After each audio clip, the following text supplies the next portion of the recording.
오늘도 불륜 드라마를 찾아주셔서 감사합니다. 시청자 여러분, 구독, 좋아요 사랑해요. 난 이현주, 32살. 사람들은 나를 보고 차분하고 세련된 여자라고 말하지만 사실 난 누구보다도 뜨겁고 누구보다도 갈망이 강한 여자야. 어릴 때부터 사랑이란 감정에 누구보다도 솔직했어.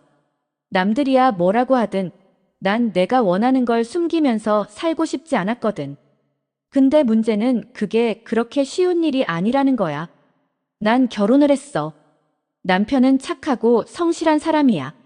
하지만 내 안에 숨겨진 이 본능을 채워주기엔 너무 건조했어. 마치 사막에 혼자 던져진 기분이었달까? 처음엔 참고 살았어. 가정이란 게 중요하다고 생각했거든. 하지만 시간이 지날수록 내 안의 갈증이 점점 커졌어.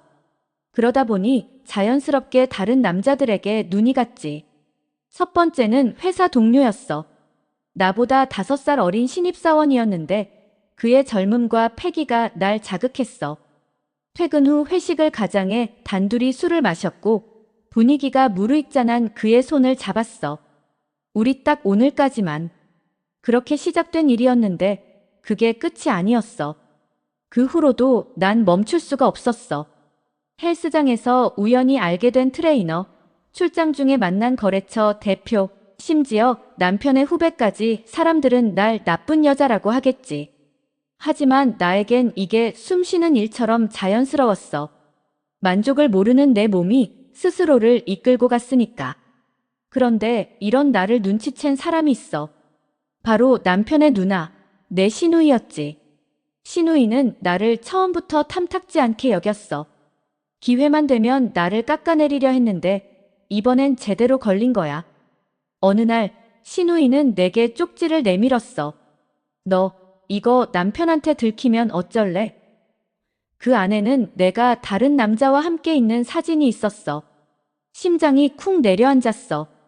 이제 어떡하지? 인정할까? 아니면 더 치밀하게 거짓말을 할까? 하지만 확실한 건 난 절대 이대로 끝낼 수 없다는 거야. 나는 시누이를 쳐다봤어. 그녀는 비웃는 표정이었어. 어때? 남편한테 바로 말할까? 아니면 그녀는 일부러 말을 흐렸어. 난 재빨리 생각했지. 이 상황을 어떻게든 벗어나야 했어. 얼마 원해? 난 단도직입적으로 물었어.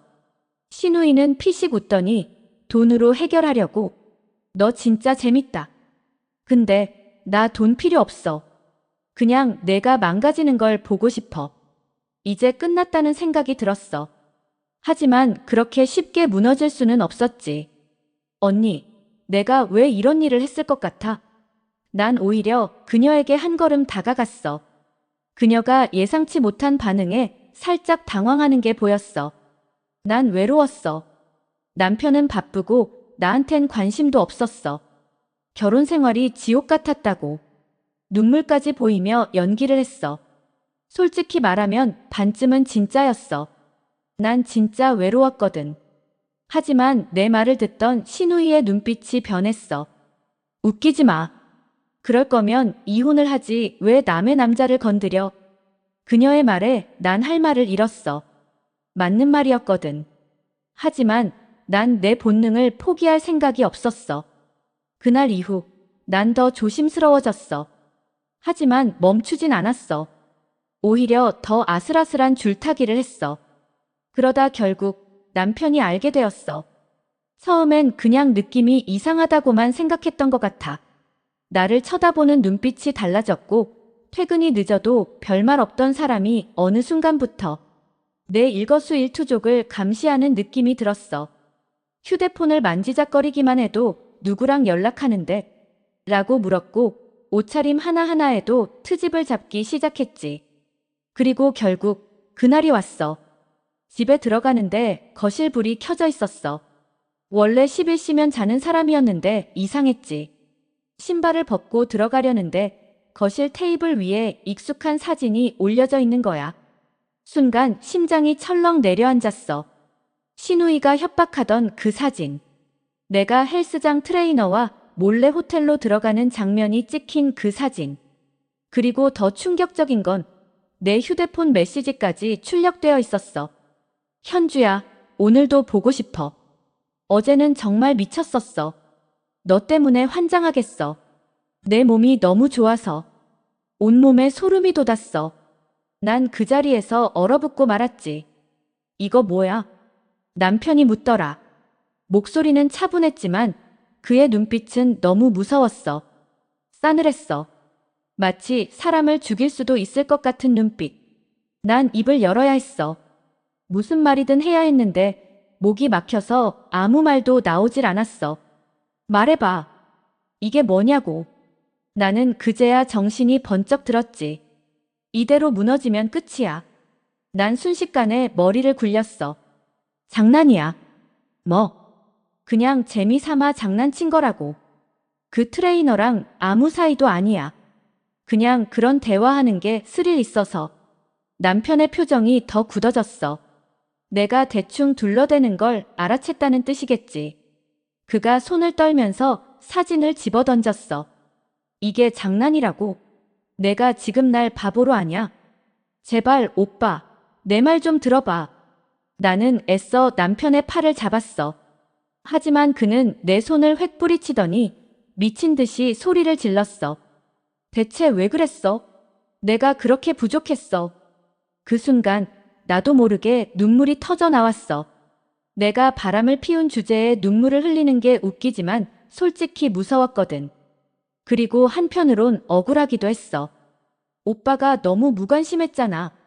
맨날 회사, 일, 피곤하다고 나한테 관심도 없었잖아. 나는 외로웠어. 나도 여자야. 남편은 헛웃음을 터트리더라. 그러더니 갑자기 손에 들고 있던 컵을 바닥에 던졌어. 컵이 깨지는 소리에 심장이 덜컥 내려앉았지. 너 지금 그게 변명이라고 하는 소리야? 나는 말없이 고개를 숙였어. 변명이라는 거 나도 알아. 하지만 이 상황에서 난 어떻게든 빠져나가야 했어. 다시는 안 그럴게 제발 오빠. 한 번만 봐줘.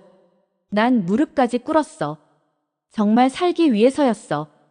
이혼만큼은 할 수 없었거든. 남편 없이 사는 건 상상도 할 수 없었어. 아니, 정확히 말하면 남편 없는 살보다는 이혼녀라는 꼬리표가 무서웠어. 남편은 아무 말도 없이 나를 내려다봤어. 그리고 한참 뒤 힘겹게 입을 열었어. 당장 이혼하자. 그 말이 떨어지는 순간 내 머릿속이 새하얘졌어. 오빠 제발 한 번만 생각해봐. 내가 잘못했어. 다시는 안 그럴게. 나는 무릎을 꿇고 남편의 손을 붙잡았어. 하지만 그는 차갑게 나를 내려다봤지. 그 손 치워. 그 말 한마디에 온몸이 굳어졌어. 남편은 가방을 들고 나가버렸고 나는 그대로 바닥에 주저앉았어. 그날 밤 나는 뜬 눈으로 밤을 새웠어. 머릿속이 복잡했어. 이혼하면 나는 어떻게 될까? 다 버리고 새 출발할 수 있을까? 하지만 현실은 그렇게 간단하지 않지. 남편 없는 삶은 상상도 할 수 없었어. 그러던 중 핸드폰이 울렸어. 트레이너였어. 누나, 무슨 일 있어요? 그의 목소리를 듣자 이상하게도 마음이 차분해졌어. 나는 조용히 말했다. 오늘 밤에 나 좀 만나줄래? 그날 밤 나는 그와 함께 호텔에 있었어. 내 옆에서 깊이 잠든 그의 얼굴을 바라보며 생각했어. 남편이 알면 날 죽이려 들겠지? 하지만 이미 모든 게 끝장난 거나 마찬가지야. 어차피 난 돌이킬 수 없어. 그런데 갑자기 문자가 왔어. 내일 변호사랑 같이 집에 갈 거야. 서류 준비해놔. 남편이었어. 나는 핸드폰을 손에 쥔 채 한참을 멍하니 있었다. 이제 정말 끝인가? 나는 조용히 자리에서 일어나 창밖을 내다봤어. 도망쳐야 할까? 아니면 마지막으로 한 번 더 발버둥 쳐야 할까? 그 순간 내 안에서 또 다른 생각이 스멀스멀 올라왔어. 남편을 붙잡는 게 아니라 남편에게서 벗어나는 방법을 찾아야겠다고.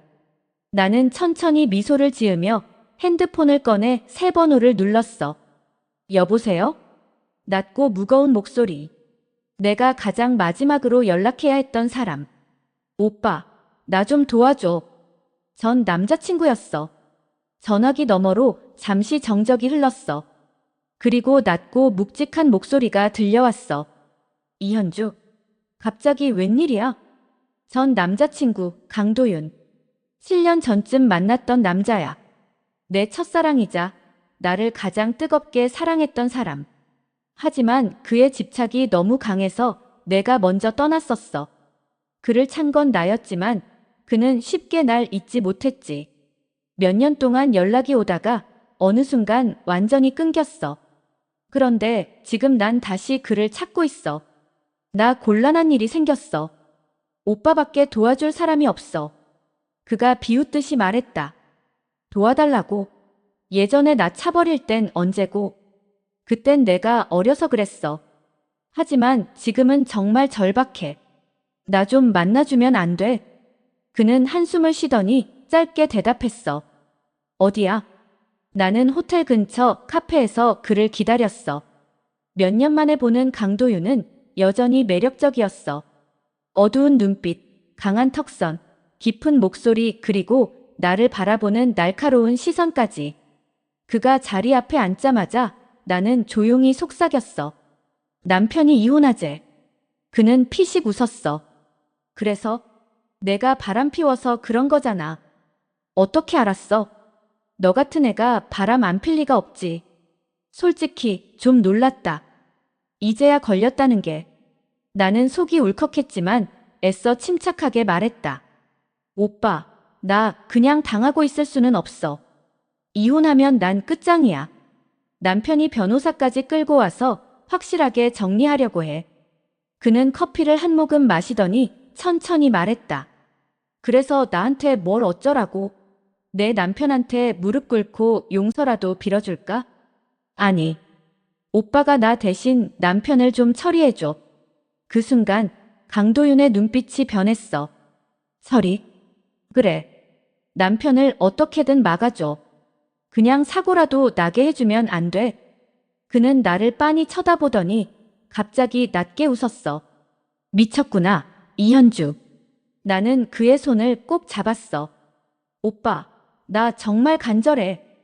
오빠가 날 얼마나 사랑했는지 알아. 아직도 날 완전히 잊지 못했잖아. 그는 손을 빼내며 비꼬듯 말했어. 맞아. 널 못 잊었지.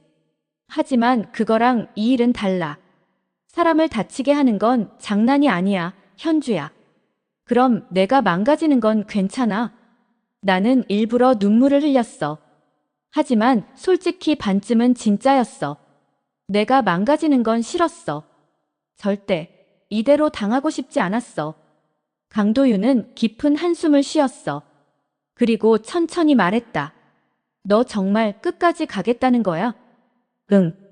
그는 나를 한참 동안 바라보다가 결국 조용히 고개를 끄덕였어. 알았어. 대신 조건이 있어. 뭔데? 그는 내 얼굴을 어루만지며 속삭였어. 이 일이 끝나면 넌 다시 내 사람이 돼야 해. 순간 온몸에 소름이 돋았어. 그의 집착, 그 끈적한 사랑을 너무나도 잘 알고 있었거든. 하지만 지금 나는 선택의 여지가 없어. 나는 가볍게 미소를 지으며 그의 손을 잡았어. 좋아. 그렇게 난 다시 늪속으로 들어가고 있었어. 그날 밤 집으로 돌아오니까 현관문 앞에 남편이 서 있었어. 눈에는 다크서클이 짙었고 한 손에는 담배가 들려 있었어. 원래 비흡연자인 사람이었는데 이혼을 결심한 후 스트레스를 받았나 봐. 이제 와서 어디 갔다 오는 건데? 그의 목소리는 차가웠어. 나는 최대한 자연스럽게 웃어 보였어. 그냥 바람 좀 쐬고 왔어. 바람? 누구랑? 그가 코웃음 치며 날 내려다봤어. 나는 눈을 피하며 가방을 정리하는 척했어. 혼자. 웃기지 마. 내가 혼자 있을 사람이냐? 그 말에 순간 머리가 띵해졌어. 남편은 예전보다 훨씬 날카로워져 있었어. 나를 한번 의심하기 시작한 이후 완전히 다른 사람이 된 것 같았어. 그럼 누구랑 있었을 것 같아? 나는 짜증난다는 듯이 말하면서도 속으로 긴장하고 있었어. 혹시 또 뭔가를 잡은 걸까? 신우이가 또 다른 증거를 들이밀었을 수도 있잖아. 남편은 한숨을 내쉬며 고개를 저었어. 됐다. 어차피 내일 변호사랑 같이 갈 테니까. 그때 얘기해. 그렇게 말하고 방으로 들어가 버렸어. 나는 거실에 멍하니 서 있었어. 이제 정말 끝이구나. 그때 핸드폰이 진동했어. 강도윤이었어. 얘기 끝났어? 나는 거실 소파에 털썩 주저앉으며 짧게 답했어. 응. 내일 변호사랑 온대. 그럼 그 전에 끝내야겠네. 그의 말에 심장이 쿵 내려앉았어. 나는 천천히 손을 말아 쥐었어. 어떻게 할 거야? 내 남편 요즘 어디서 술 마시는지 알아? 그 말에 나는 순간 멍해졌어. 남편은 요즘 늦게까지 밖에 있다가 들어왔어. 스트레스 때문인지 술에 절어 들어올 때가 많았어. 나는 곰곰이 생각하다가 대답했어. 회사 근처 단골 술집 있어. 거기 거의 매일 가. 좋아. 내일 내가 남편이 그 술집 가게끔 유도해. 나머진 내가 알아서 할게. 순간 손에 땀이 났어. 정말 이대로 가는 게 맞나? 하지만 여기서 멈추면 나는 모든 걸 잃어. 남편한테 버려지고 신우이한테 짓밟히고 이혼녀로 낙인 찍혀서 살아야 해. 나는 그럴 수 없어. 나는 숨을 깊이 들이마셨다가 내쉬었어. 알겠어. 다음 날 나는 아침부터 최대한 평소처럼 행동했어. 남편은 말도 없이 변호사랑 통화하고 있었어. 나는 모른 척 아침을 차려놓고 출근 준비를 했어. 이따 저녁은 먹고 와. 남편이 대꾸도 안 하고 방으로 들어가 버렸어. 하지만 나는 다시 한 번 말을 걸었어. 오늘도 회사 근처에서 한 잔해. 그제야 남편이 나를 흘긋 쳐다봤어. 왜? 걱정되냐? 나는 피식 웃으며 대답했어. 그냥. 우리 마지막으로 밥이라도 같이 먹을까 해서. 남편은 미간을 찌푸렸어. 하지만 그러다 이내 고개를 저었어. 됐어. 나 알아서 할게. 그래. 그럼 오늘도 거기 가는 거지. 남편은 잠깐 망설이더니 고개를 끄덕였어. 그래. 거기 갈 거야. 그 대답을 듣자마자 나는 바로 강도윤에게 문자를 보냈어. 오늘 저녁 거기 간대. 그는 바로 답장을 보냈어. 좋아. 그럼 오늘이 끝이야. 그 짧은 문장이 머릿속에서 계속 맴돌았어. 오늘이 끝이라고. 그러면 남편이 사라진다는 뜻이겠지? 나는 회사에서도 집중할 수가 없었어. 점심을 먹으면서도 업무 보고를 하면서도 머릿속엔 온통 남편 생각뿐이었어. 아니, 더 정확히 말하면 남편이 사라진 후에 내 인생이 어땠을지를 상상하고 있었지. 모든 걸 정리하고 새 출발하면 될까? 남편이 사라지면 나한테 남는 건 뭘까? 나는 자유로워질까? 시간이 지나 퇴근 시간이 되었어. 나는 일부러 남편에게 먼저 문자를 보냈어. 오늘 너무 늦지 마. 몸 상해. 남편은 읽고도 답장을 안 했어. 하지만 난 알았어. 그는 오늘도 술집으로 갈 거야. 그리고 강도윤이 움직일 거야. 나는 집으로 가는 길에 핸드폰을 손에 꼭 쥐었어. 머릿속이 복잡했어. 이게 맞는 걸까? 아니면 멈춰야 할까? 하지만 이제 너무 늦어버렸어. 나는 여기까지 와버렸어. 그렇게 긴 하루가 끝나가고 있었어. 그리고 그날 밤 내 인생은 완전히 뒤바뀌었어. 그날 밤 나는 거실 소파에 앉아 초조하게 핸드폰만 바라보고 있었어. 손에 땀이 나서 몇 번이나 닦아냈지만 심장은 쉴 새 없이 뛰고 있었어. 강도윤에게서 아직 연락이 없었어.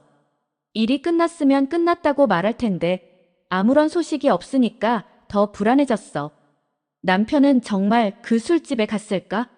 혹시 뭔가 잘못된 건 아닐까? 몇 번이나 핸드폰을 들었다 놨다 하다가 결국 강도윤에게 전화를 걸었어. 하지만 신호음만 길게 울릴 뿐 받지 않았어. 심장이 쿵 내려앉았어. 그때였어. 따르릉. 벨소리가 울렸어. 나는 거의 반사적으로 전화를 받았어. 여보세요? 그런데 상대는 강도윤이 아니었어. 이현주 씨 되시죠? 낯선 남자의 목소리였어. 순간 온몸에 소름이 돋았어. 누구세요? 여기 강남경찰서입니다. 남편분이. 그 순간 머릿속이 하얘졌어. 나는 핸드폰을 떨어뜨릴 뻔했어. 숨이 턱 막히는 기분이었어. 뭐라고요? 남편이 어떻게 됐는데요? 술집 근처에서 사고가 있었습니다. 지금 병원으로 이송 중인데 상태가 심각합니다. 보호자로서 빨리 오셔야 할 것 같습니다. 순간 귀에서 웅웅 소리가 났어. 이게 무슨 말이야? 사고라고. 나는 급히 옷을 챙겨 입고 택시를 잡아타고 병원으로 향했어. 손이 덜덜 떨렸어. 강도윤이 일을 저질렀다는 확신이 들었어. 하지만 어떤 사고인지, 남편이 어떤 상태인지 알 수가 없으니까 미칠 것 같았어. 병원에 도착하자마자 응급실로 뛰어갔어. 경찰이 서 있었고 의사와 간호사들이 분주하게 움직이고 있었어. 그리고 그 틈 사이로 보이는 남편. 피투성이었어. 나는 그 자리에서 얼어붙었어.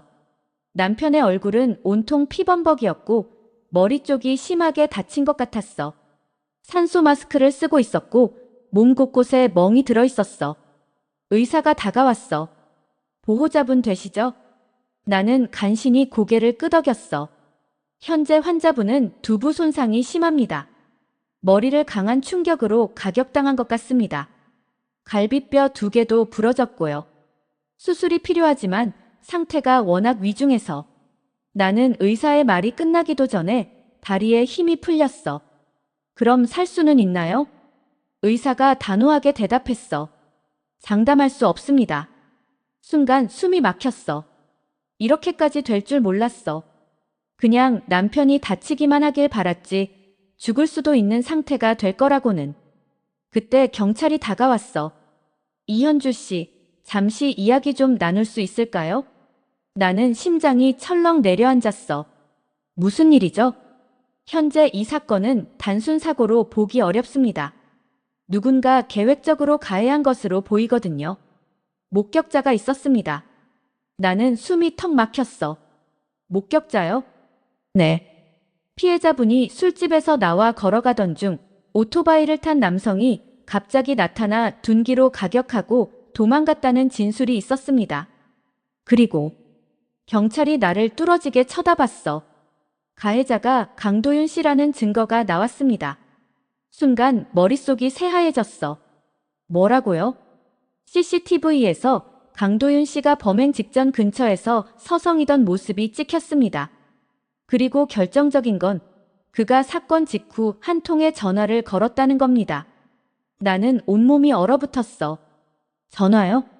네. 이현주 씨한테요. 나는 숨을 삼켰어. 경찰서에서 조사받아야 합니다. 강도윤 씨와 어떤 관계인지, 그리고 이 사건과 어떤 연관이 있는지 솔직하게 말씀해 주세요. 순간 모든 게 끝장났다는 걸 깨달았어. 나는 아무 말도 하지 못한 채 경찰을 바라봤어. 내가 원했던 건 이런 게 아니었는데. 모든 게 내 뜻대로 흘러가지 않았어. 나는 이제 어떻게 해야 할까? 나는 경찰서로 끌려가면서 창밖을 바라봤어. 이렇게 될 줄은 몰랐어. 그냥 남편이 내 앞에서 사라지길 바랐을 뿐인데 결국 모든 게 망가져 버렸어. 강도윤은 체포됐고 나는 공범으로 의심받고 있었어. 남편은 의식이 돌아오지 않았고 신우이는 날 찢어 죽일 기세였어. 경찰서 복도에 앉아 있는데 휴대폰이 울렸어. 변호사였어. 이현주 씨, 지금 상황 심각한 거 아시죠? 나는 깊이 숨을 들이마셨다가 내쉬었어. 네, 알아요. 앞으로 어떻게 하실 생각이세요? 나는 조용히 눈을 감았어. 이제 어디로도 도망칠 곳이 없었어. 다시 태어나면 나비로 태어나고 싶어. 아름답게 태어나서 누구에게도 잡혀 살지 말고 날아다니고 싶을 뿐이야. 다 나의 잘못이니 이번 생에는 벌 받으며 살아갈 것 같아.